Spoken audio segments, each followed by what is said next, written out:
형제 사랑에 관하여는 너희에게 쓸 것이 없음은 너희들 자신이 하나님의 가르치심을 받아 서로 사랑함이라. 너희가 온 마게도냐 모든 형제에 대하여 과연 이것을 행하도다. 형제들아 고나노니 더욱 그렇게 행하고 또 너희에게 명한 것 같이 조용히 자기 일을 하고 너희 손으로 일하기를 힘쓰라. 이는 외인에 대하여 단정히 행하고 또한 아무 궁핍함이 없게 하려 함이라. 아멘.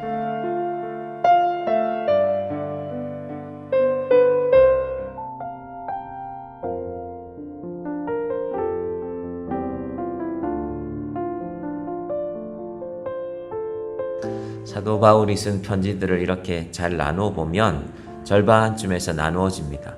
앞부분은 로마서도 마찬가지인데 1장부터 8장까지는 신앙에 관한 것, 보통 우리가 이걸 교리라고 말하는데 예수 믿는 가르침의 도리, 하나님을 믿는 하나님의 가르침의 도리라고 해서 좀 어려운 말로 교리라고 하고, 그 뒷부분 이제 절반을 지나고 나면 이런 신앙이 있으니까, 이런 믿음이 있으니까, 이런 교리가 있으니까 이렇게 생활하십시오. 살아가십시오. 그래서 우리가 예수 믿는 것을, 조금 수준 높은 말인데 이것이 신앙 생활이다 라고 이렇게 말한다고 말씀드렸습니다.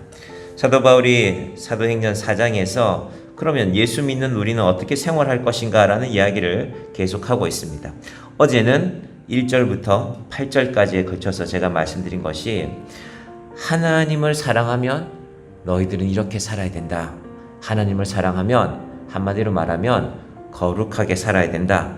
거룩이 무너진 시대를 살고 있지 않습니까?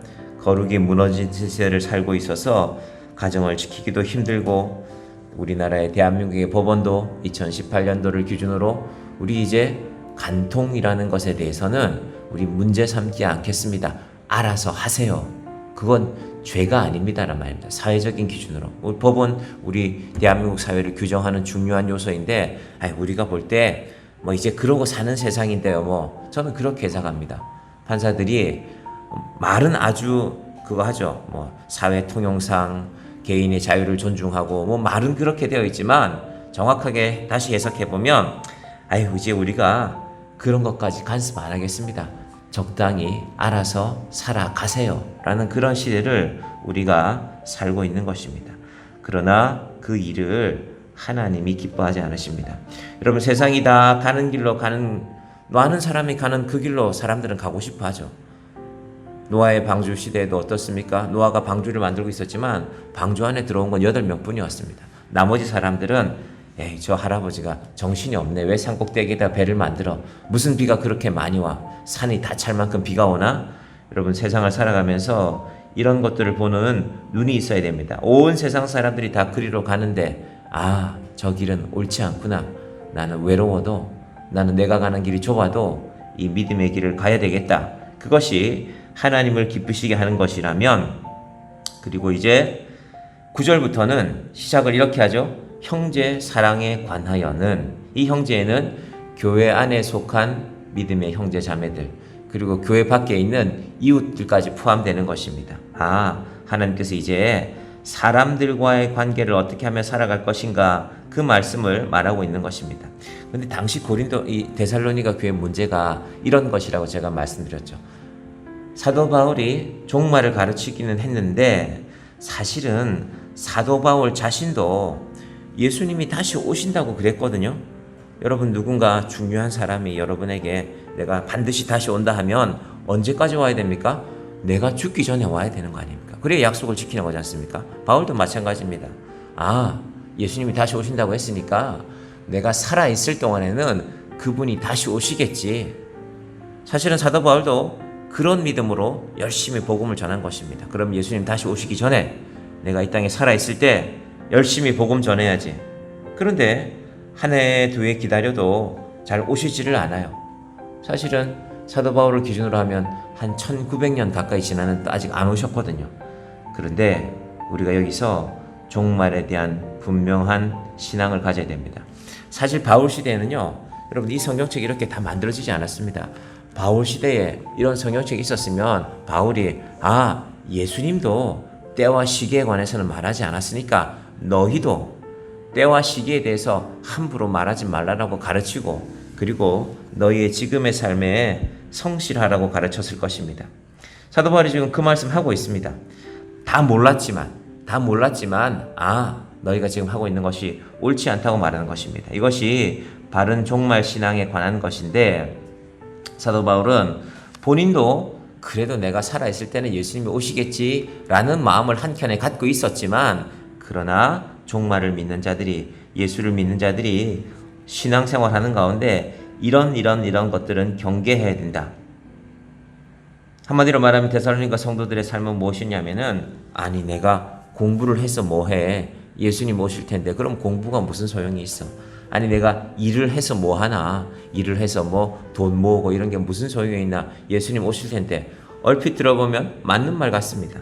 그러나 예수님이 언제 오실지 모르기 때문에 우리는 늘 이 땅에 예수님이 주시는 삶에, 하나님이 주신 삶에 충실해야 하는 것입니다. 특별히 데살로니가 교회 가운데는 이 잘못된 재림 사상에 빠져서 마음대로 살았습니다. 예를 들면 학생들이 학교도 안 가고, 직장에 가야 할 사람이 직장에도 가지 않고, 주부들은 자기 일도 돌아보지 않고, 가정도 돌아보지 않고, 이런 일이 언제 있었습니까?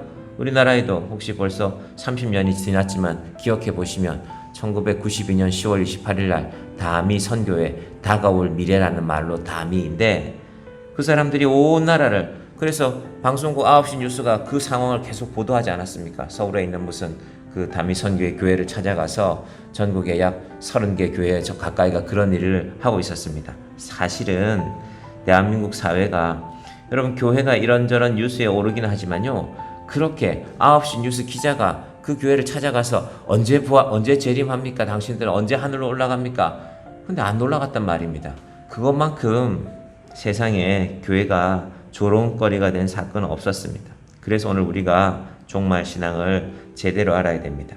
자, 종말 신앙에 관하여서 종말 신앙을 갖고 산다는 것은 어떤 것일까? 자, 첫 번째는 오늘 본문 가운데 제일 중요한 요소는 형제들을 사랑하는 것인데, 그 구체적인 방법이 11절이 중요합니다. 11절 볼까요? 또 너희에게 명한 것 같이 조용히 자기 일을 하고 너희 손으로 일하기를 힘쓰라. 여러분, 사람이 자기의 일이 있어야 됩니다. 우리는 자기 일이라는 것이, 아니 내가 어떤 일을 하면 월급을 얼마 받습니다, 뭐 이런 것만 일이라고 생각하는데 절대 그렇지 않습니다. 내가 이 세상에 살면서 이건 정말 중요하구나. 제가 한번 보여드린 적이 있는데, 중국의 한 시골 마을에 어렸을 때부터 초등학교 친구였던 두 친구가 있었습니다. 한 친구는 두 눈이 멀었습니다. 한 친구는 도시에 나가서 일을 하다가 전기 감전사고로 두 팔이 잘렸습니다. 두 친구가 서로 의지하면서 살아갑니다. 무슨 돈이 있겠습니까? 농촌에서 가족들하고도 따로 살아갑니다. 가족들도 두 분의 나이가, 그 두 사람 나이가 벌써 50대 후반이었거든요. 그래서 가족들도 따로 살고 있습니다. 그런데 두 친구가, 그 마을은 원래부터 숲이 없어서 황량한 모습이었습니다. 숲이 없기 때문에 바람이 불면 마을로 바로 바람이 불어 들어와서 큰 피해가 있었습니다. 그래서 두 친구가, 나는 팔이 없고 너는 앞이 보이지 않는데 서로 힘을 합쳐서 일을 하는 것입니다. 무슨 일을 하는가? 마을 앞에 있는 큰 공터에 나무를 심기 시작했습니다. 한 30년 전부터. 그래서 지금은 그 마을에 크다란 숲이 만들어졌습니다. 온 마을 사람이 좋아합니다. 어떻게 일하는가? 두 팔이 있는 사람이 나무가 자라나면 나무 가지를 잘라줘야 제대로 자라나거든요. 한 친구를, 앞이 안 보이는 친구를 등에 태우고 일어서면 높이가 높아지지 않습니까? 그러면 눈이 안 보이는 친구는 톱을 붙들고 혹은 낫을 들고 나무 가지를 쳐내는 것입니다. 오른쪽을 쳐야 된다, 왼쪽을 쳐야 된다, 위를 쳐야 된다. 그러다가 다치기도 하죠. 여러분, 사람이 두 눈을 뜨고 일해도 톱이나 납 들고 일하면 다치는데, 그런데 그 일을 꾸준히 하는 것입니다. 누가 월급 주지 않습니다. 자기들의 일이라고 생각하기 때문입니다. 여러분, 예수 안 믿는 사람들도 인생의 사명을 발견합니다. 온 마을 사람들이 감사해하죠. 저 두 형제 때문에 마을 사람들이 무슨 그렇게 좋은 대접하겠습니까? 제대로 볼 수도 없고 두 팔이 없는 사람이, 저 사람들이 무슨 마을에 도움되는 일이 있을까? 그런데 그들이 일을 하고 있는 것입니다. 여러분, 자기 일을 하지 않는 사람들의 특징이 있습니다. 조용히 자기 일을 하지 않는 사람은요, 늘 남의 일에 간섭하려고 합니다. 잘 보십시오. 늘 간섭하고 다니는 사람들이 있죠. 그분을 잘 보면, 이거 목사님 얘기를 해서 죄송한데, 목사님들도 온 모임에 다 이렇게 연결되어 있는, 저분은 여기도 가고 저기도 가고, 저는 속으로 생각합니다. 저분은 자기 교회 목회는 언제 하시나? 근데 잘 보면 본인 교회 목회가 잘 안 돼요. 늘 우리가 우리를 돌아보아야 될 일입니다. 자기 일을 하되 어떻게 하려고요? 조용히 하고 떠들면서 하지 말고, 내가 무슨 일을 했더니 뭐 많이 벌었다. 여러분, 그 자랑이 중요한 게 아니라 내게 주어진 일을 성실하게 일하는 것입니다. 너희 손으로 일하기를 힘쓰라. 이건 바울 자신의 이야기입니다. 데살로니가 교회 와서 헛된 것을 가르치는, 다른 복음을 가르치는 이 사람들은요, 자기 일에 충실하지 않은 것입니다. 사도 바울은 복음을 전하면서 또 자기가, 사도 바울이 하는 일이 텐트를 만드는 일이었는데, 시간이 날 때마다 텐트를 만들고, 텐트 만드는 일을 해서 이제 자기 먹고 사는 문제가 조금 충족되면 다시 나가서 복음을 전하고, 그 사도 바울은 자기 일에 충실하기 때문에 다른 사람의 일에 간섭할 겨를이 없는 것입니다. 여러분, 이거 인생에서 대단히 중요한 태도입니다. 교회 신앙생활도 마찬가지입니다. 교회적인 차원도 마찬가지입니다. 자기 일을 하면 어떤 유익함이 있는가? 12절 볼까요? 이는 외인에 대하여 단정히 행하고 또한 아무 궁핍함이 없게 하려 함이라. 이 단정이라는 말이요, 다른 사람들에게 부담되는 일을 하지 않는다는 것입니다. 여러분, 자기 일을 하지 않으면, 자기 수입이 없으면 다른 사람에게 부담되지 않습니까? 그래서 자기를 돌보라는 것입니다. 여러분, 이것은 재림신앙에 대해서 중요한 요소입니다. 아니, 목사님, 그거는 도덕적인 이야기 아닙니까? 윤리적인 이야기 아닙니까? 예, 도덕적이고 윤리적입니다.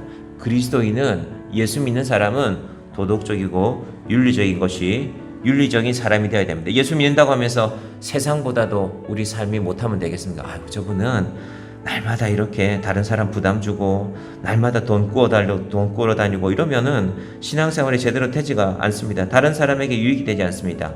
외인에 대하여 단정히 행하고.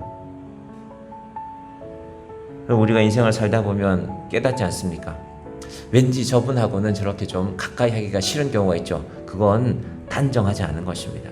우리의 삶이 단정하면 누구라도 우리 가까이 있고 싶어 합니다. 우리가 뭐 그분한테 막 돈을 주고 밥을 사주고 그런 문제가 아닙니다. 우리 삶이 잘 정돈되어져 있으면, 저분과 함께 있으면 내 마음이 평안해. 여러분, 우리의 믿음이, 우리의 생활이 우리의 신앙을 따라가기를 바랍니다. 아니, 저 사람은 예수 믿는다는데 항상 정신이 없어, 내가 곁에 있기가 힘들어. 그런 믿음이 아니라 외인에 대하여 단정히 행하고 또한 아무 궁핍함이 없게 하려 함이라. 여러분, 사람이 자기 생활이 온전하지 못하면, 궁핍하면 밖에 나가서 어깨를 펴지 못합니다. 여러분, 인생이란 그런 것 아닙니까? 그래서 하나님께서 바울을 통하여서 예수 믿는 자들의 삶이 이러해야 된다라고 분명히 말씀하고 있는 것입니다. 특별히 저는 우리 교회도 우리 교회를 기준으로 하면 다른 교회에 대해서 단정해가고, 이 목사님들 모임 가보면 형편이 너무 어려운 교회들은 목사님들도 부담스러워합니다. 왜냐하면 뭔가 좀 도와주긴 해야 될 텐데, 근데 돕는 게 쉽습니까? 본인 목회하기도 힘든데. 그래서 저는 교회도 단정히, 어느 교회 앞에서도 우리가 단정히 행하는 교회가 되고 궁핍함이 없는 교회가 되어서 할 수 있으면, 저는 이 여름에 우리 특별히 남녀 선교회가 우리 선교사님들 오시는데 귀한 선교 헌금을 드렸는데 너무 감사합니다. 하나님 감사합니다. 우리 교회가 이렇게 선교사님들 오시는데 빈손으로 보내지 않고, 그래도 이분들이 한국 땅에 와서 모처럼 오셔서 가족도 만날 것이고 또 병원에 진료도 하시고 여러 가지 상황들이 있을 것인데, 이분들에게 작은 도움이라도 우리가 드릴 수 있어서, 작은 것이라도 나눌 수 있어서 너무 감사합니다. 교회가, 제가 목회를 단정하게 행하고 우리 교회가 궁핍함이 없을 때 이런 일을 할 수 있는 것입니다. 하나님께서 우리 개인의 신앙에도, 우리 교회에 가는 길에도 이 믿음을, 이 귀한 것들을 깨닫고 가기를 원합니다. 그래서 11절과 12절 다시 한번 볼까요? 시작. 또 너희에게 명한 것 같이 조용히 자기 일을 하고 너희 손으로 일하기를 힘쓰라. 이는 외인에 대하여 단정히 행하고 또한 아무 궁핍함이 없게 하려 함이라. 여러분, 이 말씀에 한 가지 오해할 수 있는데요. 나만 잘 먹고 잘 살면 되지? 절대 그렇지 않습니다. 네 삶을 돌아보고 다른 사람을 돌아볼, 다른 교회를 돌아볼 여유를 가지라는 것입니다. 이 말씀 속에 그 비밀이 있습니다. 평생 내가 직장 생활하고 신앙 생활하고 돈 벌고 살았는데 나는 편안히 살았습니다. 그것이 내 자랑입니다. 그럼 그게 첫 번째, 하나님과 별 상관이 없잖아요. 두 번째, 이웃들과도 상관이 없지 않습니까? 지금 바울이 계속해서 말하는 거는 하나님을 기쁘시게 하고 이웃을 기쁘게 하라. 우리의 이 단정한 삶이, 자기 일을 조용히 하는 삶이, 내 일을 조용히 하면 내 삶에 자그마한 여유가 생길 때 이것으로 내가 무엇을 할 수 있을까? 우리 인생에 하나님이 주시는 그 사명을 찾아서 하나님이 기뻐하신 일을 감당하시는 저와 여러분이 되시기를 주님의 이름으로 간절히 축원드립니다. 기도하겠습니다. 하나님 아버지 감사합니다. 사도 바울이 데살로니가 교회에 참으로 소중한 편지를 쓰고 있습니다. 종말이 가까웠다고 하면서 자기 일을 돌보지 않는 자들을 향하여서 자기 일을 조용히 하라고, 조용히 자기 일을 하고 너희 손으로 일하기를 힘쓰라고 말하고 있습니다. 이것이 신앙 생활입니다. 하나님, 정향교회 귀한 성도들이 신앙 생활하는 자들이 되게 하여 주시옵소서. 예수를 믿는 것만큼 우리의 삶에 성실하고 하나님이 주신 것을 정직하게 하나님께 드리고 하나님이 주신 것을 이웃과도 기쁘게 나누는 믿음의 자녀들 되게 하여 주시옵소서. 이 놀라운 신앙으로 칭찬받는 정향교회가 되게 하여 주시고, 특별히 정향교회가 선교의 사역에 참으로 아름다운 것들을 나누며 아름다운 일들을 하며 살아가는, 자라나는 교회가 되게 하여 주시옵소서. 예수님의 이름으로 기도드립니다. 아멘.